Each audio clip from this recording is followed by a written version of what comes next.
Okay, good morning, everyone. We'll quickly have a review of what we have discussed in the last class. We discussed the most important one, other than the differentiation, general concepts of how to differentiate and so on. There are different ways, at least the co-culture ways, using co-culture, which we will again learn, and so using growth factors or conditioned media, that is another part, and then using genetic manipulation, that we will also learn again later.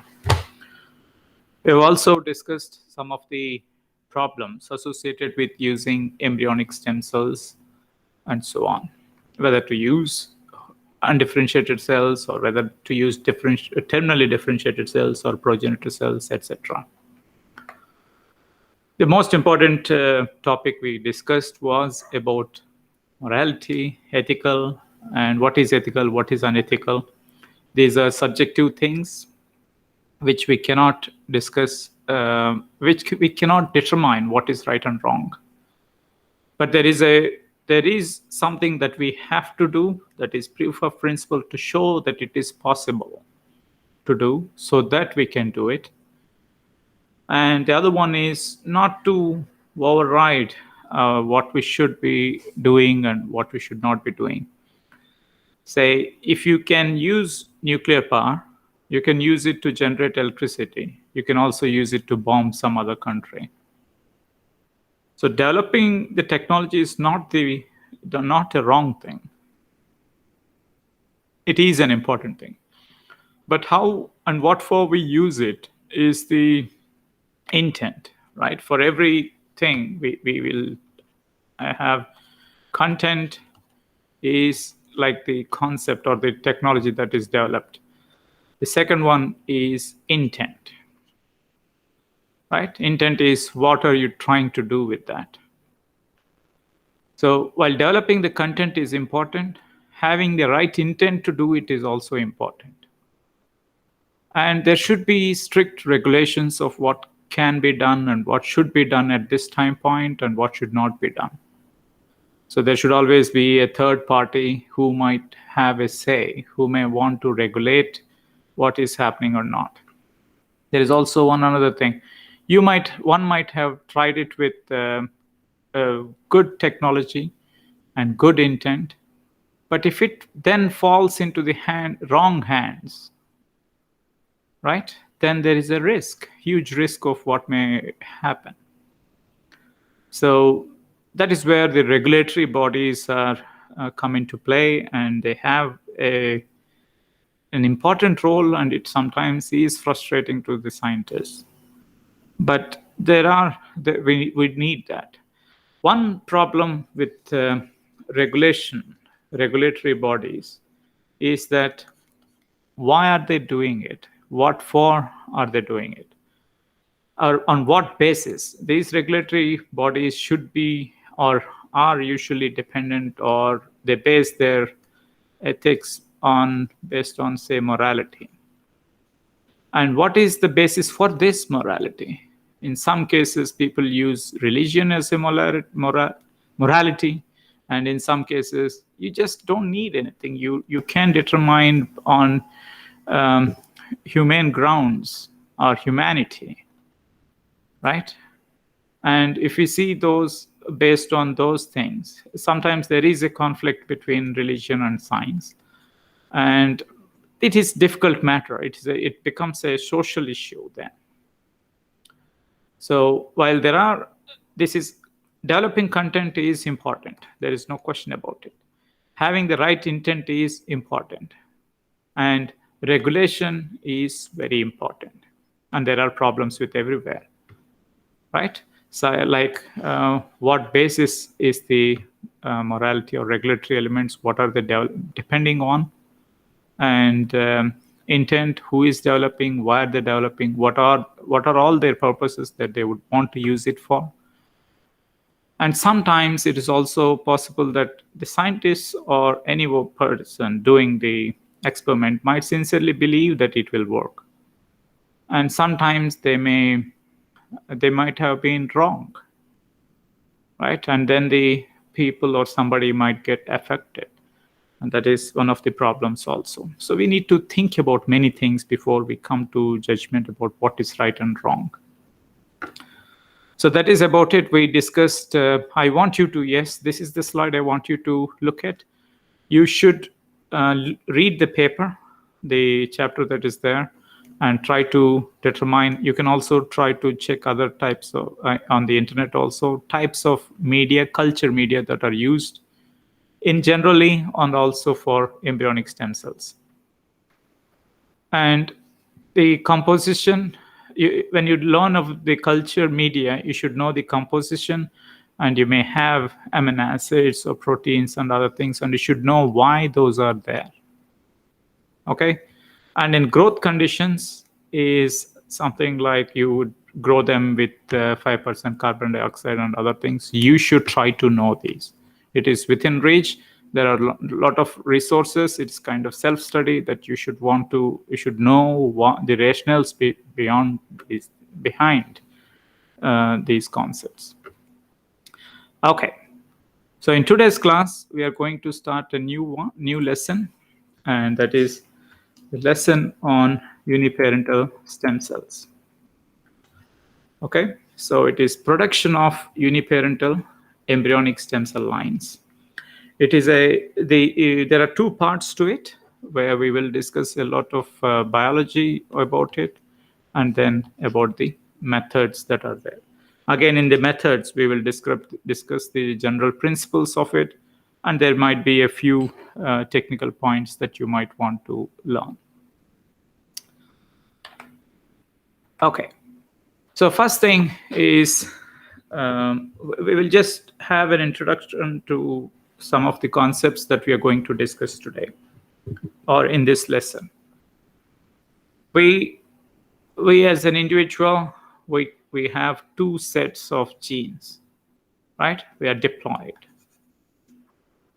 And diploid is not just two sets, but it is also that we have received one set from mother and another from father. Maternal and paternal. Did we discuss this lesson? This is the new lesson, right? Just confirm, because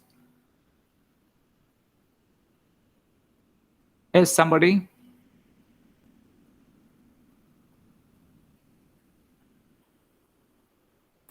No, sir. I guess no. We are discussing this right now? Yeah. Yes. Yeah. Okay, good. So we are diploid, and we have received one set from mother and one set from father. And therefore, we are biparental. So I would also want you to keep in mind something else. So we have 2n in the nucleus, and we have a lot of mitochondria, and they have their own DNA.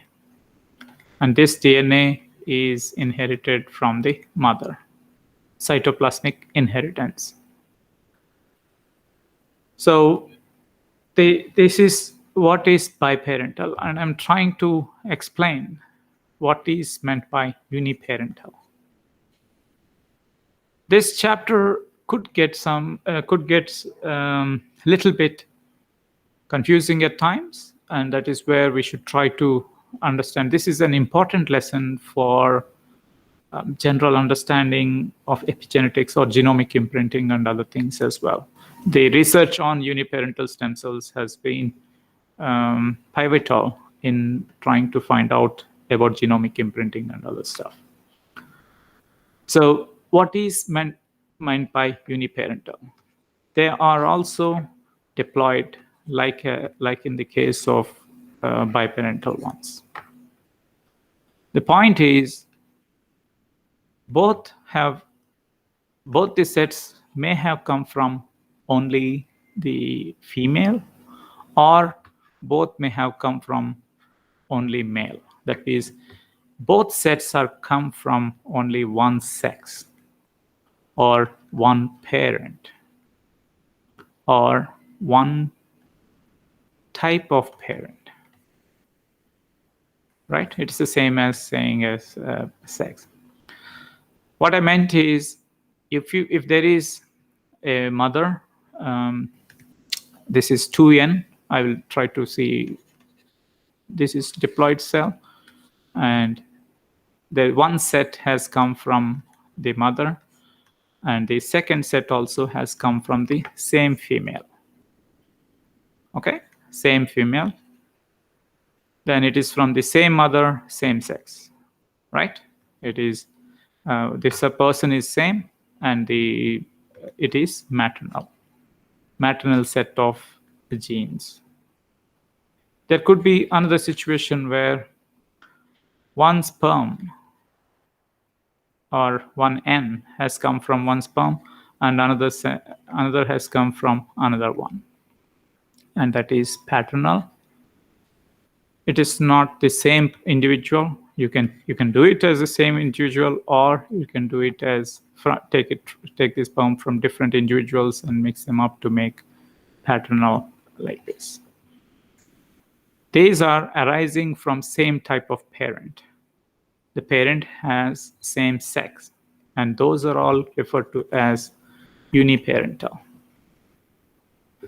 I think some 3 years back there was something like triparental. They said triparental means it should have involved three different parents.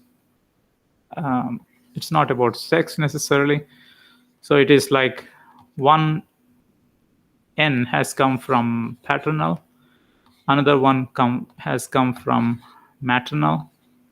Sorry, this is maternal, and this is paternal, and the mitochondria has come from somebody else. Okay, so we will just put it as mitochondrial DNA. So how many pair individuals are involved? 1, 2, and 3. Naturally occurring ones are these. The biparental one among all sexually reproducing cells, organisms, biparental is quite common. But there are also some cases where you can find the maternal type or parthenogenesis, which we will discuss in a while. Parthenogenesis, which is again also a naturally occurring, and it is uniparental.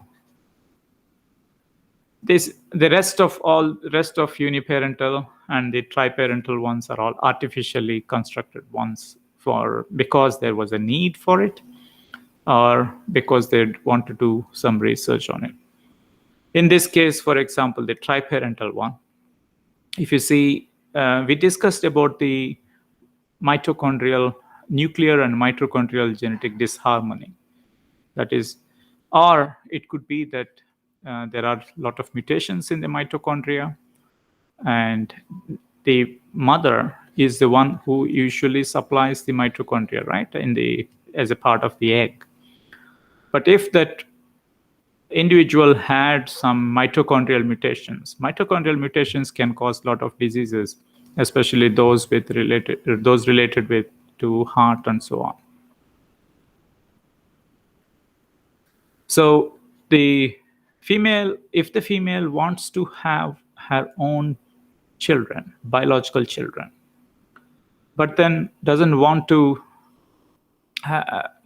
them to suffer any heart diseases, or which are because of mitochondrial DNA, then the mitochondria of the mother should have been removed, and mitochondria from somewhere else should have been given to the zygote, so that the zygote can undergo normal life cycles. Okay, so those are needs sometimes you have to do. And why do we construct something like paternal uniparental stem cells, which are actually, you call them as androgenetic ones? We will get to that at that point. These are research related. Some questions can only be answered by constructing such forms of embryos. Okay, I hope you had fair introduction to, or at least you are in a position to differentiate what is biparental and what is uniparental organisms or embryos. So quickly, we'll see we are biparental because we are diploid, and each one comes from mother and father. And this is mostly with the sexual reproduction. And sexual reproduction, the essential point is fertilization. And what is fertilization? It involves two gametes. And those gametes are different gametes. One is an egg and another is a sperm. They are highly specialized and differentiated cells, and fusion of them will give rise to a zygote. The same is the case even in plants. Pollen grain and ovules, you see, and then they fertilize and produce seeds and so on. So we are biparental, and it would include one male and one female. Parthenogenesis, on the other hand, which would mean to virgin birth. It can be it is referred to as asexual reproduction, which means there is no requirement for fertilization to happen. Right? Sexual reproduction, fertilization will happen. So one thing I will just try to put it, if it is any help. You must have learned about earthworms in 10th or in +2 maybe. And we know that they have both the sexes. They have the penis and also our testes and ovaries. And these are the ovaries and testes. And cross-fertilization, this is one earthworm and this one is another one. And then this is cross-fertilization. Right? If one earthworm is fertilizing the other. The same thing also happens in flowers, for example. They have anthers and the pistil or the ovary where these male and female gametes are present. They sometimes can also undergo something like self-fertilization, where assume that it is something like this, and the ovary is here, and this is self-fertilization. And how is self-fertilization different from parthenogenesis? Is in self-fertilization, the testis is producing sperm, and the ovary is producing ovules or eggs, and then fertilization is occurring. Okay. Whereas in parthenogenesis, there is no requirement for fertilization. There are two cells or a cell that is 2n. It will give rise to a new offspring directly. Okay. So parthenogenesis is development of an embryo from an unfertilized egg. So how can that happen? When you say egg, it should be haploid, but that's not the case, right? If you remember that the egg is usually, if not in all, majority of them, it is within the meiosis is still happening. It is not completed. Only upon fertilization, we will have the completion of the sperm. Where is it? Yes, here. Only upon fertilization, we'll have the loss of this N as second polar body, isn't it? So in some cases, the fertilization doesn't occur, and the N is retained within the egg, and it will grow into an embryo. And then it is parthenogenesis. Okay? So parthenogenesis is quite common in some of the organisms, even in animals, such as nematodes, CBs, scorpion. I think I also have shared a Twitter video, if you can remember, where a nematode is cut into several pieces, and it grows new head and so on, and each of them become independent nematodes. So even in reptiles, it is also seen, and there is something I heard a long time ago where a Komodo dragon or something that can undergo parthenogenesis has come into an island that is surrounded by completely water and very distant. So what will be the fate of that organism there? Will it survive? Will it repopulate, or will it get old and die? Assume that this island has all the nutrition.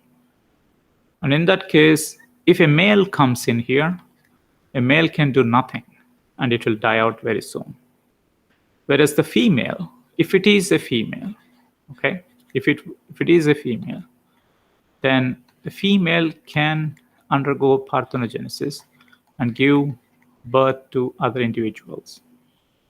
Some of them could be male, and some of them could be female, and some of them could be male, like this. And from then on, sexual reproduction can happen. So it is something like this.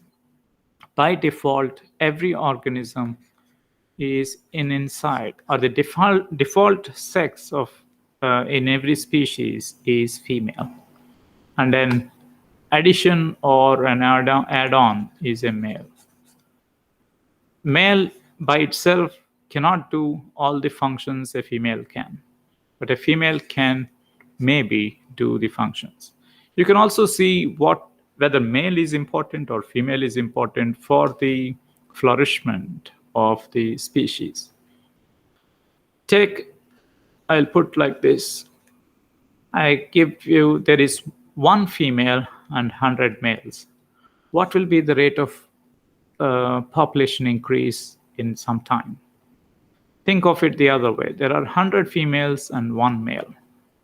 In which case do you think there will be higher or the rapid increase in population? It will certainly be in this case, where females are the limiting factors for how much reproduction happens. Male is essential, but it's not the limiting factor when other circumstances are same. Okay. So in this case, as I was describing about the island, if a reptile or any of the species that we see here, if they get in there and they can still make out a whole population just by one species, one organism, and if it is a female. And you also have to keep in mind that there is something we know about sex chromosomes, X and Y. If it is X and Y, it is a male, and if it is X and X, it is a female. Right? This is not the case with all other organisms. As we'll see in the later slides, it is different in different organisms. And in the organisms like Komodo dragon and others, I am saying here is the sex is determined in a different way. And therefore, it doesn't apply here. There is no way in humans, for example, there is no way a female can give rise to a male. Isn't it? Because this Y chromosome is not present in the female. So it's not a possibility. Okay. And I would also want you to remember, I hope you know it, gyno is about female and andro is for male. Okay, androgenetic, if you say, it means it is paternal or male uniparental stem cells. If you say gynogenetic, then it means it is female or maternal, uniparental stem cells containing maternal cells. You will get used to this terminology as we progress through this course, through this lesson. So let's compare three things. Fertilization, the normal biparental one that we know of. We also have learned about cloning or somatic cell nuclear transfer. That is the other one. We'll get to that now again. And then parthenogenesis, which we have seen just now. Let's have a quick comparison about it. In fertilization, you need sperm and egg. One is from male, and the other one is from the paternal genome set, and the other one is maternal genome set. In cloning, we remove the egg of the nucleus of the egg, and we put in the nucleus of a somatic cell. And this somatic cell is diploid, and they are coming from, one is paternal and one is maternal. Remember that this is a somatic cell. The somatic cells are consists of diploid sets, and each one is inherited from the one from father and one from the mother. Of course, it is from one individual. This is one person, but still the genome sets in that cell belong to one paternal type and one maternal type. Whereas if you look at, in SCNT, we put in the egg in the somatic nucleus in there, and with electricity or other electric shock or other chemical methods, we can induce cell division, and then it forms into an embryo, cloned embryo.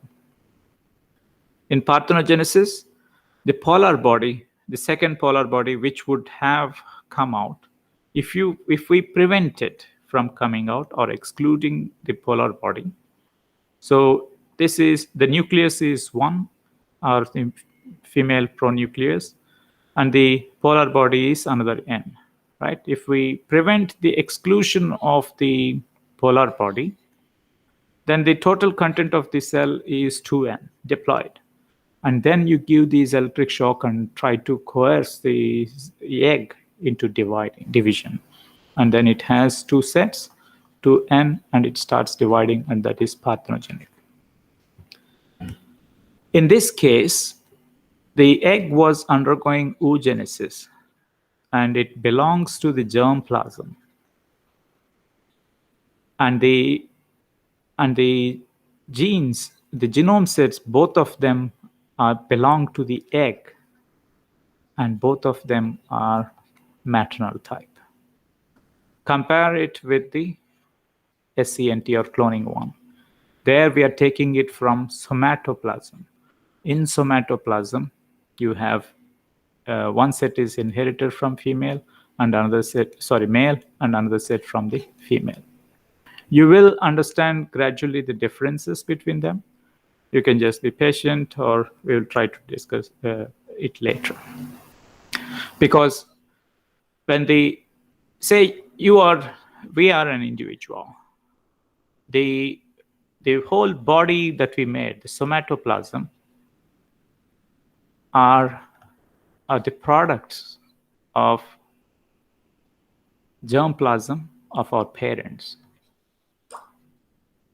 Okay, our parents, the germplasm of our parents make our somatoplasm, and the germplasm that we make, either egg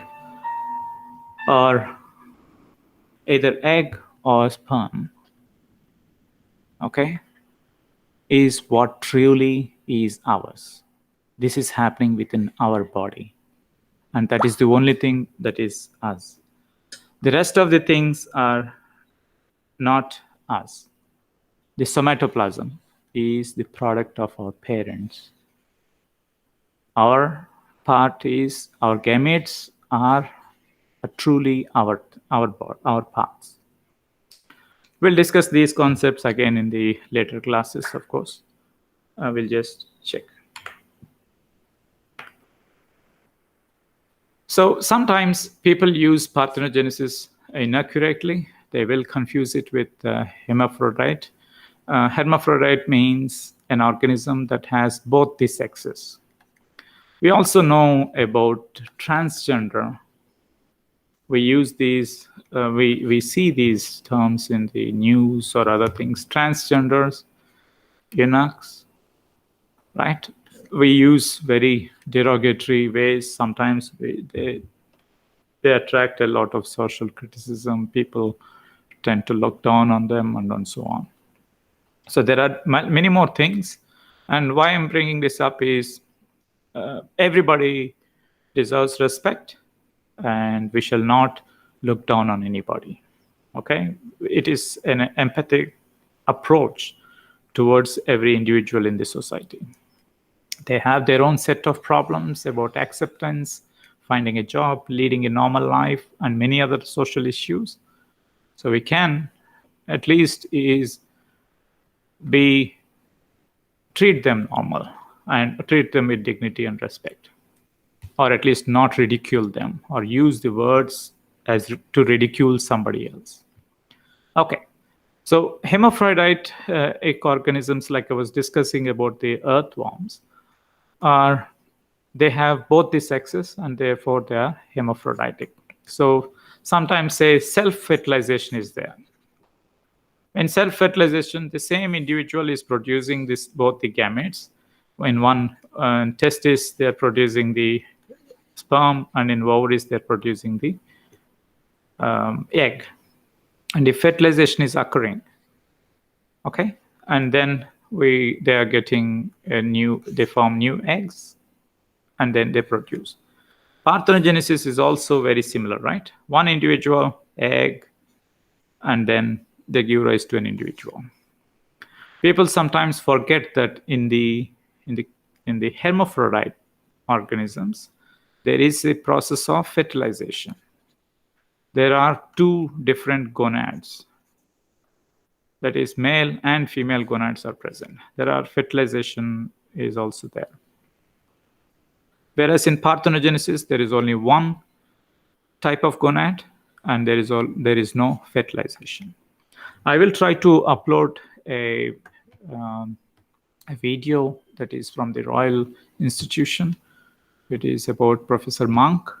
I would like you to watch it and learn about what it means about sexes and sexual reproduction in whole different lot of organisms. And it's a very interesting and well described lecture. You may want to watch that. So why are we studying uniparental embryonic stem cells? First thing is because we need to address some of the problems with immunorejection. In immunorejection, we discussed in the last chapter that we can maybe employ SCNT and then take the embryonic stem cells and give. And this is one way of answering or solution for immunorejection. The other one is, so there is a problem with SCNT efficiency and all, but more importantly, the problem, they might use it for reproductive cloning and so on. So there is another way of doing it is trying to take the germplasm from this person. And there are also problems in SCNT, there are also problems with the telomere size and so on. So in this case, in using uniparental stem cells, it is about taking the egg and then making from the egg by exciting, or egg or sperm. One can also use sperm, or not both, based on the individual. Then you generate embryonic stem cells and then try to treat the person. So this is an alternative to SCNT. And we have discussed about iPSC and so on, induced pluripotent stem cells. We will discuss more, but that is also another strategy where we can take the somatic cell, and try to make it pluripotent, which are similar to embryonic stem cells, and then give it to the individual. So they have advantages and disadvantages in SCNT and iPSC. The first one is about telomere size. Theoretically, at least, if this is the chromosome and on the ends you have the telomeres. As the time is progressing or more number of divisions are happening, in embryonic stem cells, we have high expression of telomerase. As the cells differentiate, their telomerase expression reduces.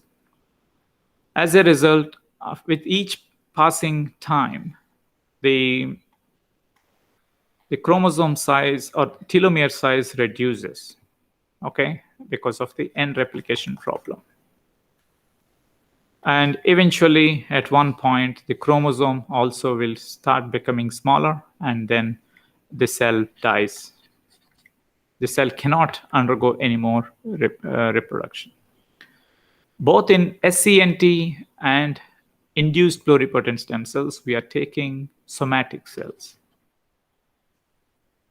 And the problem of telomere size would come there, because the somatic cells may already have smaller telomeres like this. If there are smaller telomeres, the number of cell divisions that it can take is also smaller. And then and then the problem of the cells not able to, say for example, in the normal ones, if one cell can undergo about 100 population doublings, one cell with normal size of 100% telomere size. A cell that is of 50% telomere size can only go less number of cell divisions. That means it will age faster and die faster, the organism that has these kinds of cells. So instead, if we are taking uniparental stem cells, which will eventually become the egg, some germplasm, those cells will undergo normal processes. They would usually have full telomere size. You should remember that when are the gametes forming? They form when we are even in the womb. Gametes, not completely differentiated ones, but the primordial germ cells. They are not dividing until we reach puberty. Say something between 12 to 16 years. They're not dividing, they just be dormant there. What about the somatic cells? All the somatic cells have been dividing all this time, and their telomere size will become smaller. Whereas the primordial germ cells, they remain as such, they do not divide, and their telomere size will remain larger because they are not undergoing replication. So when we choose the gametes or germplasm, the telomere size is good. And the most important purpose why we study embryonic stem cells or uniparental embryonic stem cells, or we generate them, is for studies in epigenetics and genomic imprinting and so on. Okay. So the first thing, I hope you know the terms polar bodies. There will be two polar bodies, first polar body and second polar body. First polar body is 2n diploid, the first time it gets off, and the another one is second polar body. This is right after fertilization. So this is the female pronucleus, and you call it as the male pronucleus, which must have come from the sperm.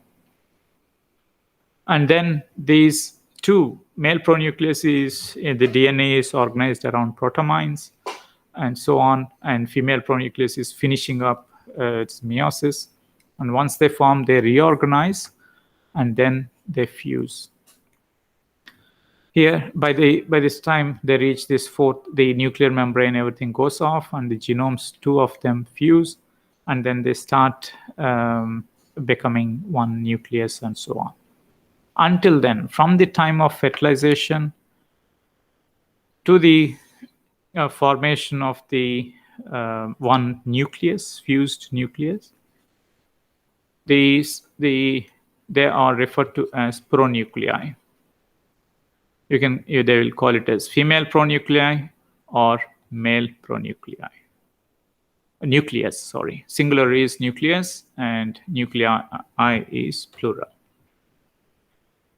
If you look at some of the abnormalities that do happen sometimes during fertilization, abnormalities during fertilization, is sometimes a diploid sperm, a sperm containing 2n, which otherwise should be having only n, may fuse with the egg. Okay? M is for maternal, P paternal, paternal 1 and paternal 2. And after this, there is something like 3n, out of which one of the ends goes off. Which one will go? There are 3 ends. In cases there is 1 female and 2 male paternal ends, right? So it is possible that this one will go. If one of it is destroyed, which one, a male one, P, then it will form a normal one, like in the case here. Wait, 1 second. Where is the male? This is maternal and paternal. If the maternal one dies off, okay, M dies off, you'll have P1 and P2, XX. Sorry, both coming from the sperm here. And that is a complete mole. In some cases, what may happen is one of the P dies out. So you have one set of maternal and another set of paternal one. And in that time also there could be some of this is a biparental one, right? One has come from the maternal side and the other one has come from the paternal side.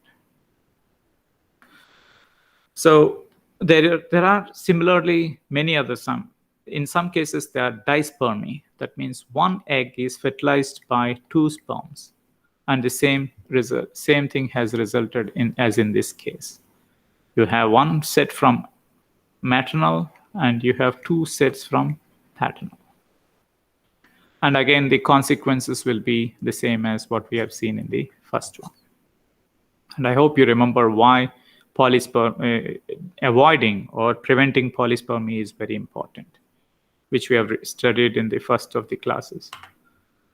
So sometimes when this kind of happens, the placenta and other things may overgrow, and this is called a mole, which can get cancerous and may invade into the tissues of the mother. And the embryo does not survive for long. It dies out soon. There are also similarly other ones. You can check it out. These are abnormalities. We don't really have it in the text in the class, but it's worth trying to know that is where the embryo could start invading into the different parts of the uterus and then causing problem for the mother, and the fetus should be aborted. So they call it as dispermic, monospermic, complete mole, and so on.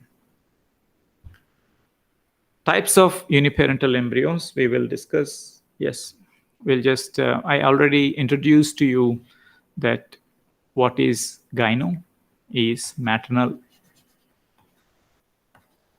That means both these sets are coming from females, and andro or male is from paternal. Both sets coming from male. So uniparental embryos can be achieved in 2 ways: without fertilization and with fertilization. Uniparental, by definition, you should have genome from one type of parent. Either both are from female or maternal, or both are from paternal. How you achieve them is either sometimes using with fertilization or without fertilization. And get used to the terminology gynogenetic, androgenetic. Yes, we will stop with this slide.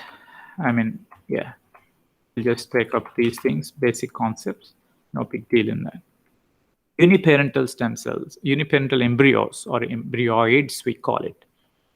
The simple thing is, you remember the word embryoid bodies, right? Which we learned when we are learning about differentiation of embryonic stem cells, the spherical structure from which differentiated cells can be obtained.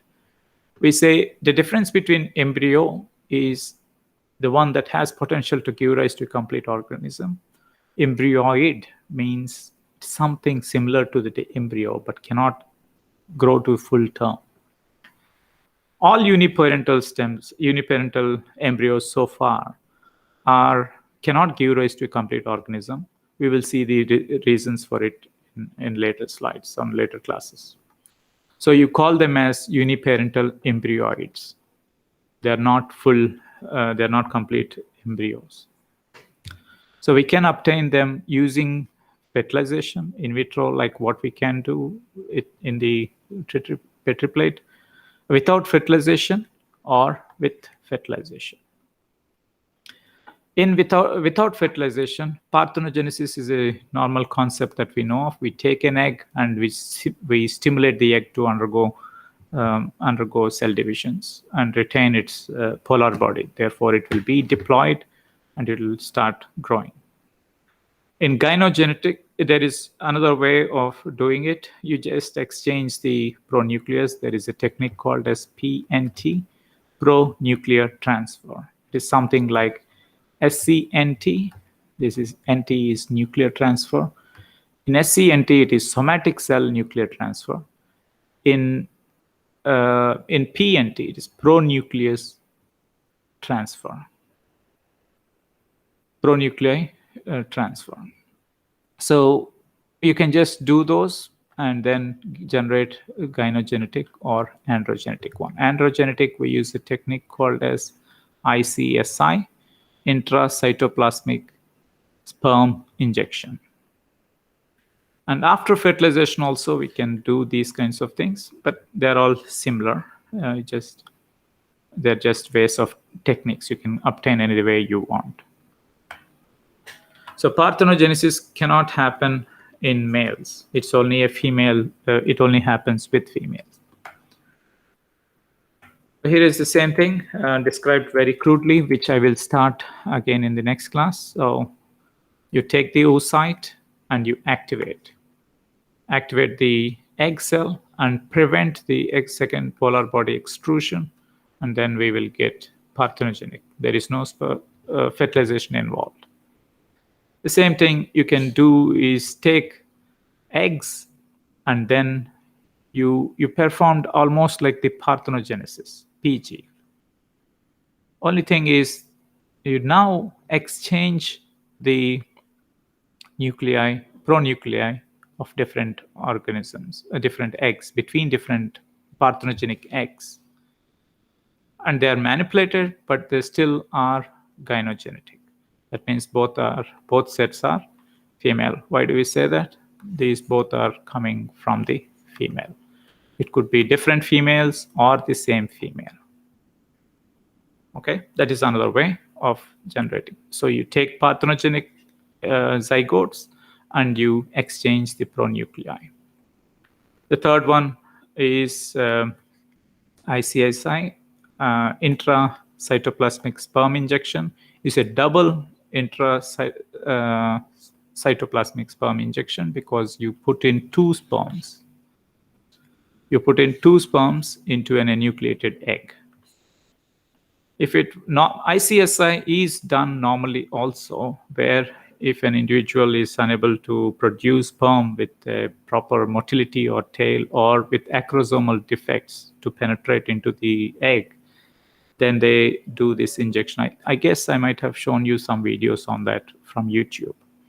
You may want to check them also. So here it is double intra-cytoplasmic sperm injection. That means you enucleate the egg, and to put in two sperms into it. And what you get is androgenetic zygoids. This is not a zygote because it's not going to give rise to a complete organism. So you can call it a zygoid. Okay, androgenetic zygoid. With fertilization, we can allow the zygote to undergo fertilization. Here they have drawn two polar bodies. That means both are from males. One of it first polar body, that is the second polar body. After fertilization, one has come from female, the other one has come from male. The same is the case with this. In the previous one, if you see, they are showing only one polar body, meaning that the second polar body is retained inside. So once the fertilization is done, we can identify the male and female. We can distinguish the male and female pronuclei. And then you exchange the pronuclei in such a way that, say, for example, you take the male, the female from here and put it into another zygote and remove the male one. So there was already a female gyno here, and you're taking another one and putting another one. So it becomes two maternal, and that is gynogenetic one. The same way you could have transferred the male pronucleus into it and exclude the female one, and then one will end up with androgenetic zygoids.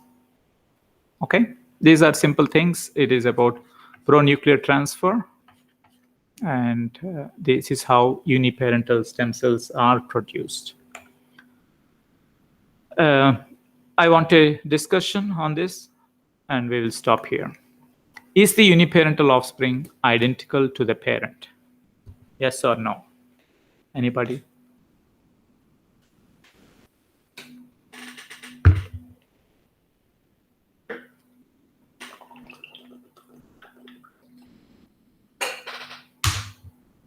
Yes, please.